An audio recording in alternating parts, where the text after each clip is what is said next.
another edition of Saturday Sit Down. This week we go to Sweden, where we find former Lethbridge Hurricane Jadon Joseph. And Joe, I guess first off, how are you doing? I'm doing well. Nice seeing you, Forrest. It's been a long time. It's been well over here, like we talked about earlier. With the circumstances back home, COVID. It's I know how bad it is there. It's not, you couldn't really tell what's going on here. You don't see a single mask.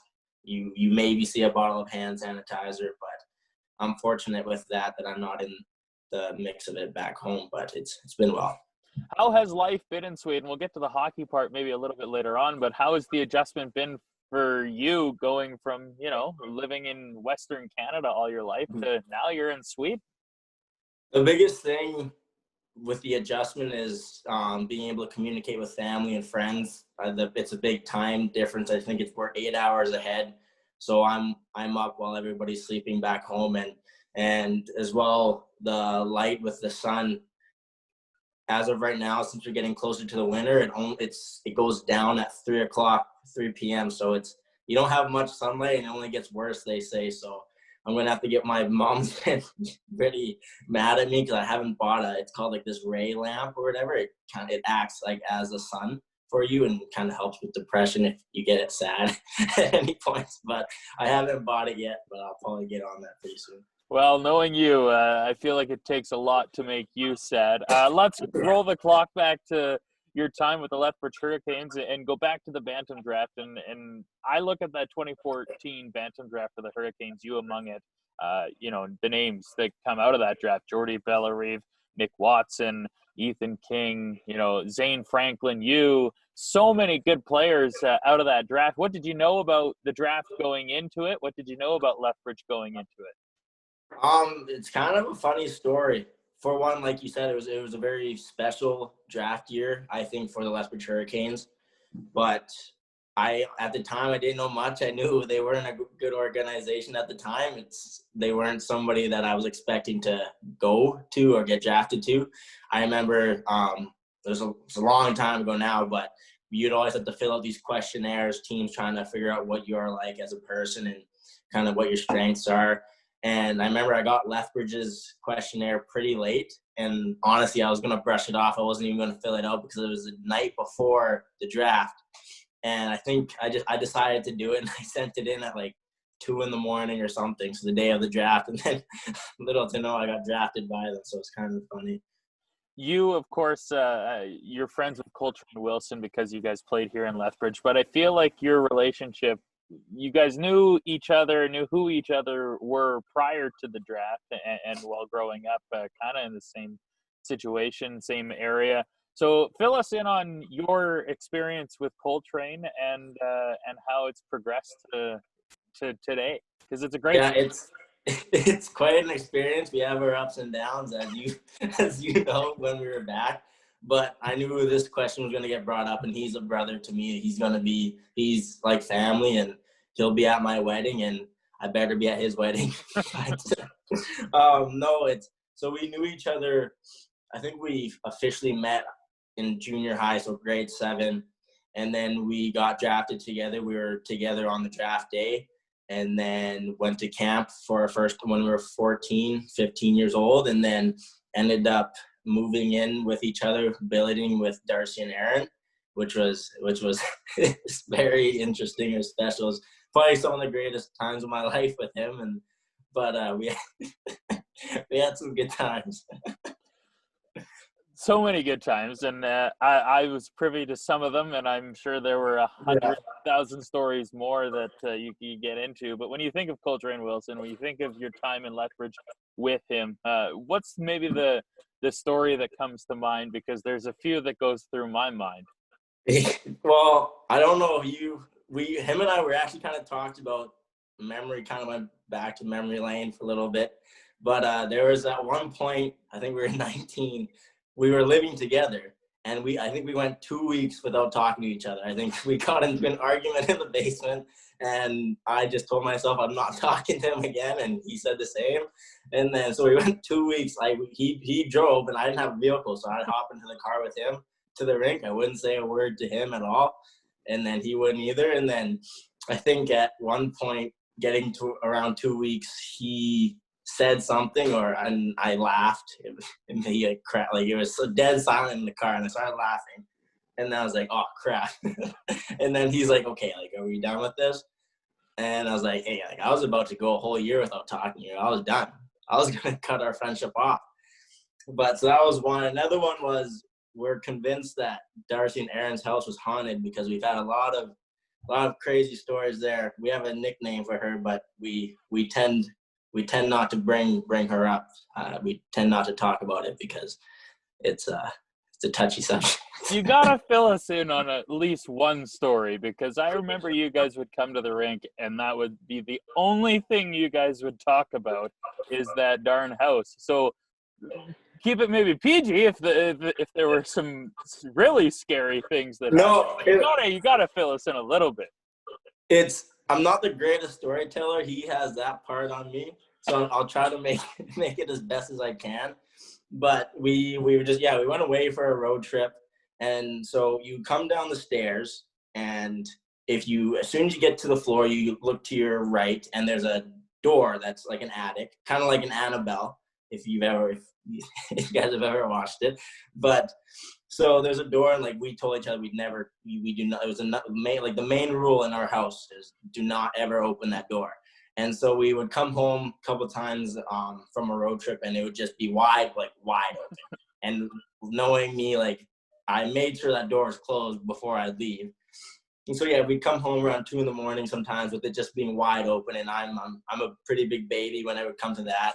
So I'd always get cold and I'd sleep on the floor in his room. I would not sleep by myself if that ever happened. And then, so one day we got back from a pretty late road game, and we'd have a ritual where we'd go straight to our rooms, put everything away, go back upstairs, make a quick snack, and then watch a movie or kind of just fool around or whatever, just hang out.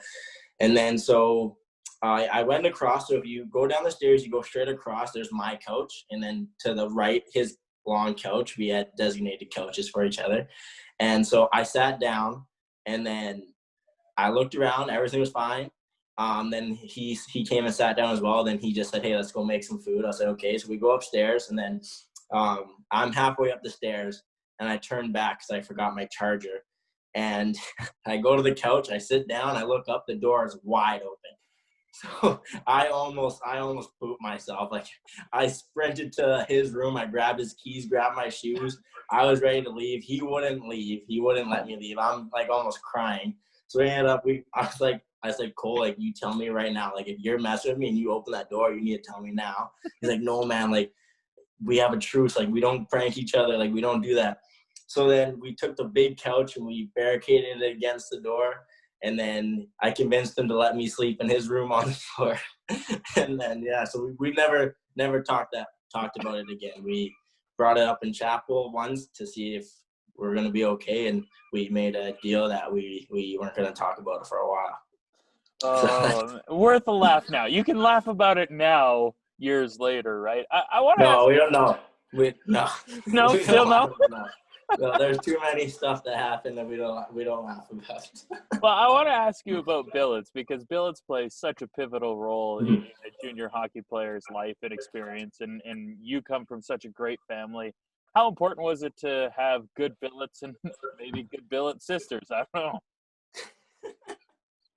Well, there was Marie and Dennis. I started with them. They were awesome. Like, they were like family to me. I didn't stay with them after my first year. I moved with Aaron and Darcy with Coltrane the second year, and both of them were awesome. I still try to keep in contact with them as much as I can. Billet sisters, I only ever had one, and Stephanie, and she was awesome. We actually were really close. She was like a sister to me as well. But other than that, like you know, I've had a lot of billets. I think 7 throughout my career. But honestly, like, I keep in contact with all of them. I was very fortunate to get the people that I live with in Vancouver and in Regina and Tri-Cities and Moose Jaw, Kelowna. You had a good run at the end. I had a lot of good home cooked meals, that's for sure.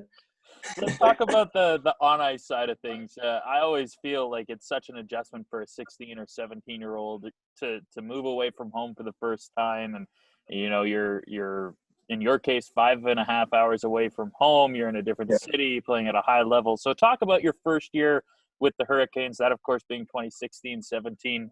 What kind of adjustment was it like for you, and how much fun was it? Because that was a pretty good year.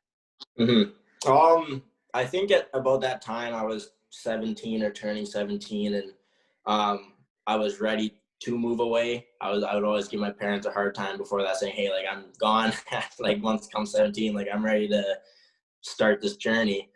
But just with the group of guys that we had on the team and throughout the years I was there, it was really special and something that I will always cherish. And just the group, especially my first year, the group we had that year, they really made it easy for me coming in and all us first years. And I can't thank all of them enough. And it was pretty awesome. It made the adjustment very easy. Everybody was included in everything we did. Everybody wanted to hang out. So it was something pretty special. You, of course, were a rookie that year. It was a great year in the regular season, and then you'd go on the deep playoff run, and that would be the start of many deep playoff runs for you in the WHL. What do you remember from that first run to the conference final? It was a crazy time. Because every round we went deep into the series, so it felt like it took forever. I remember Frankie and I were on the bus and we're like, holy, like we've been here for a long time. Like the season felt forever, but it was just being able to play in those game sevens and just getting that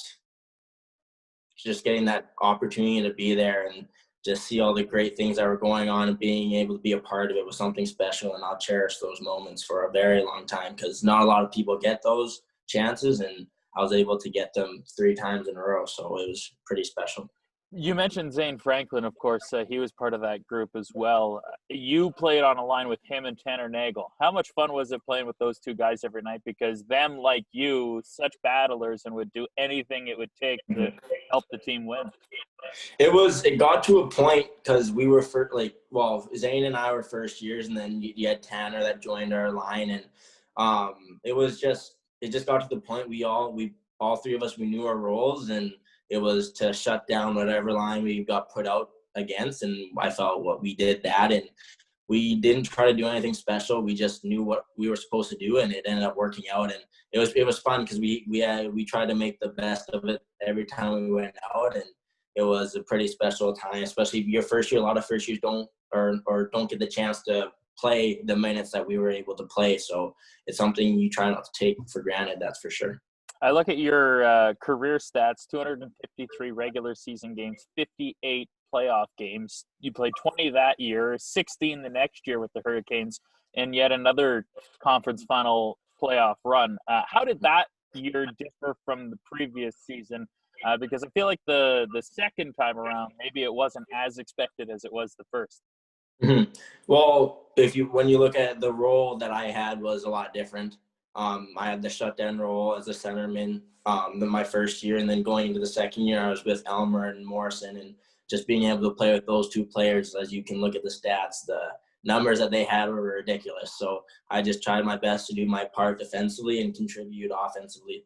And it worked out, and especially playing with Mo, the season or the playoff points he had that year was pretty insane. So it was pretty grateful to have that opportunity, that's for sure. We've had Jordy Bellerive and Jake Elmer on Saturday sit down, and I've asked them, and I'll ask you, playing on a line with a guy like Brad Morrison when he was in that zone and that playoff run, I mean, 16 games, he had 16 goals, 37 points. It was an unbelievable run.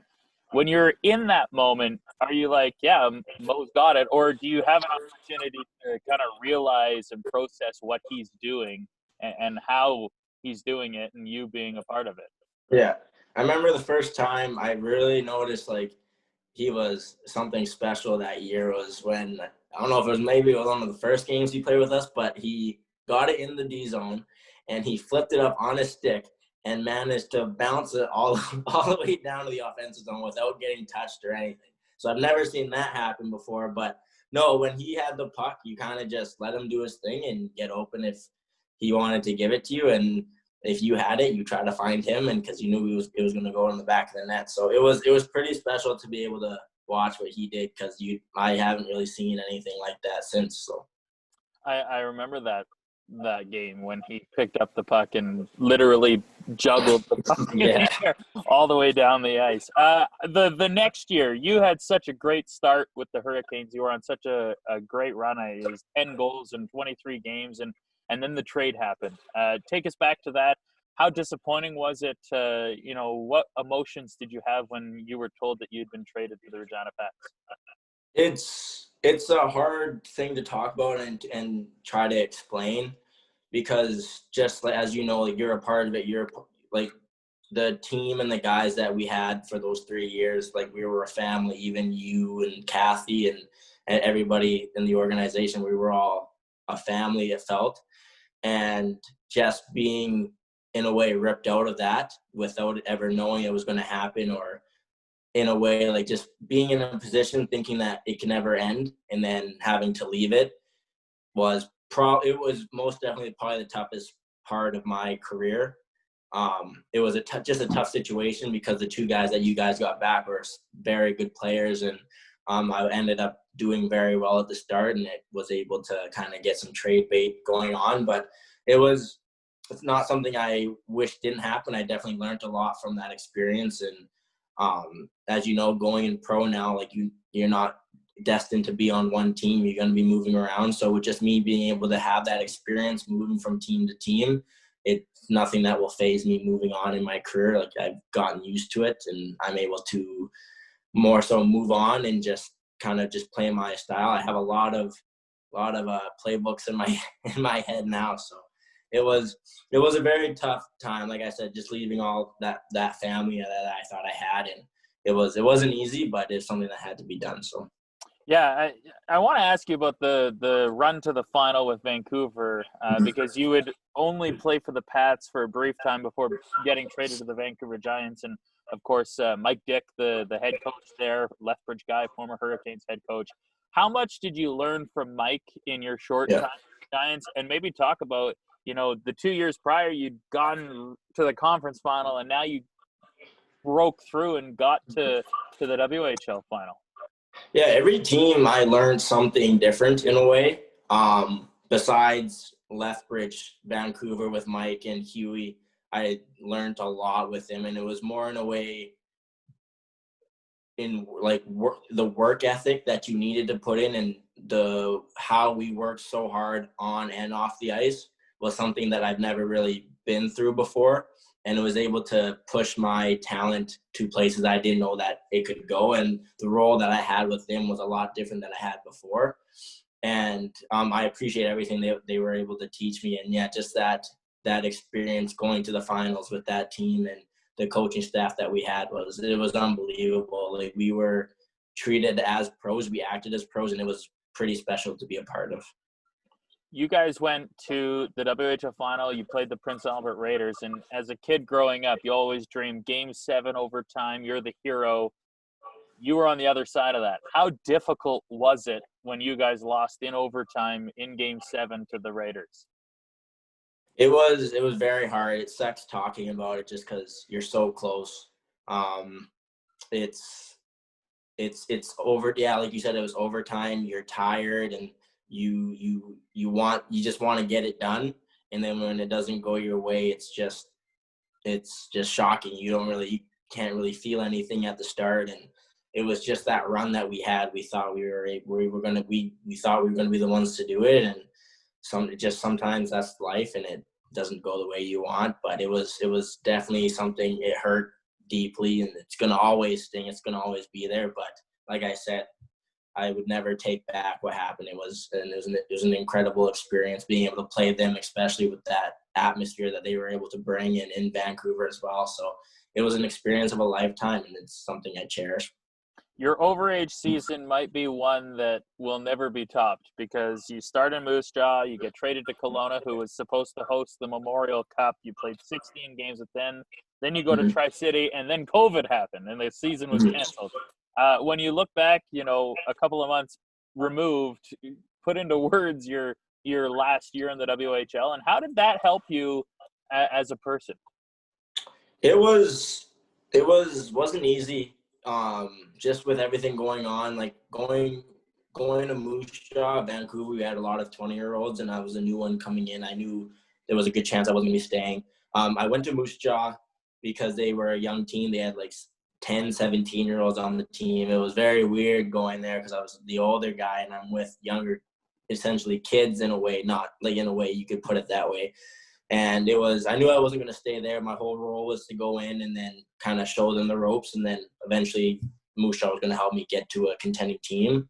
And then, going to Kelowna, it was looking promising. We had a lot of injuries. We had a lot of movement and things just weren't clicking for anybody. And we weren't even in a playoff spot at the time. And topping the 20-year-old that was already there, I think he was making a good recovery back. So they wanted to keep him. And he's been there since he was 16. So I went to Tri-Cities, and it was a tough position. They were struggling already, and they just didn't have as much will to want to be there in a sense.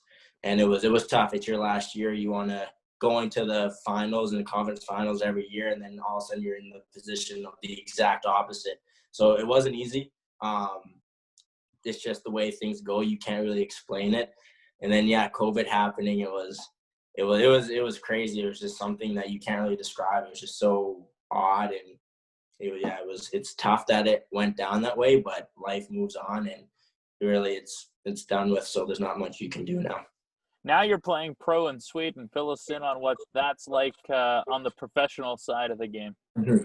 It's pretty crazy, just because the biggest change was how they play and learning their structure and the big ice, especially how much room you have. And the biggest thing is I worked very hard last summer and to really change the game that I had before.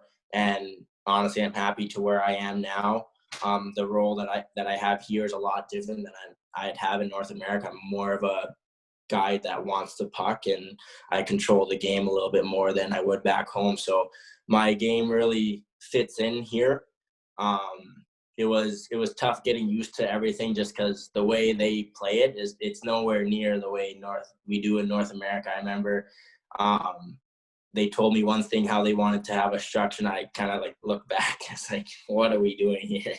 But it's been really good. I'm very fortunate that I'm able to play hockey as of right now, just with everything going on.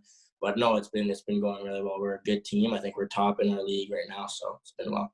As we talk right now, 5 points in 6 games for you so far. So I imagine you've gotten pretty comfortable pretty quick on the big ice and playing over there.